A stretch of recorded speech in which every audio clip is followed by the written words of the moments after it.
Machiegni kendo nyakwara mogi wadhi nyime gi weche manyien mag duol. Gombo chopo lek mar somo kod pidho familia magi osechuno moko kuom jopuonjre ma hikgi tin ne 18 mondo donji e chenro mag kunyo mula e kaunti ma Migori mondo gires ngima familia margi kaachiel kod chopo lek mar somo. Jafwambo marwa e kaunti ma Migori Joe Juma ni kod siganano.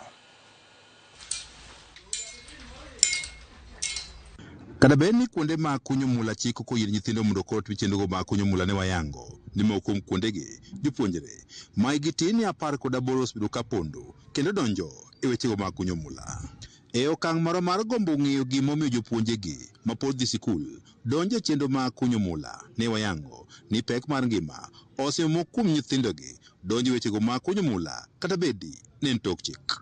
Nitie nyithindo ma be waseyienegi asa ok wathor yienegi ahinya nikech kaluwore gi weche mag sirkal menyo mar bugo ni ok sirkal ok oyie ahinya kaluwore nyithindo ma pod yot.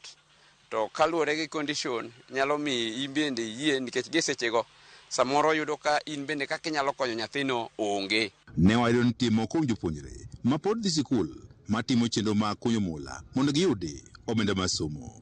Manadhiga kande skul ne nyalo yudo ka during holidays awach kamane minyalo yudo ka after bet long matin kata wawach ni bende holidays kaka loro.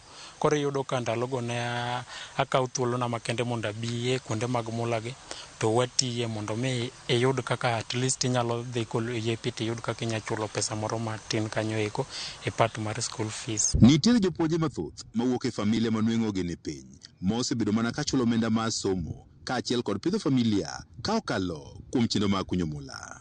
Mano miyo adonje mula kata ma osebedo komiyo antiere tich mar mulani en nikech seche moko ngima ok yot ahinya to e weche mag skul fadhe ok osebedo ga gi ngima maber en ga diabetic mayot. Koro wabiro kata biro kae mondo wariwre gi joma watiyo godo ka mondo wayud yo mar loso pesa minyalo yudo kikonyorigo e skul, gik moko kaka nyiewo buk, chulo school fees matin kamano.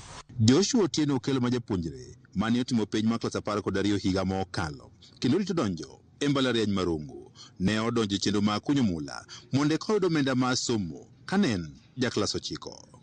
I started working in this industry during 2022 kane antiere ga form 1 ka join. Koro yor ngima ok osebedo ga mayot, koro ne anyalo yudo ka on the weekend I take my time mondo mi abi ati kuonde gi eki mondo ayud godo pesa ma maybe Monday inyalo nyiewo rim paper kata remedial kata part of the fee.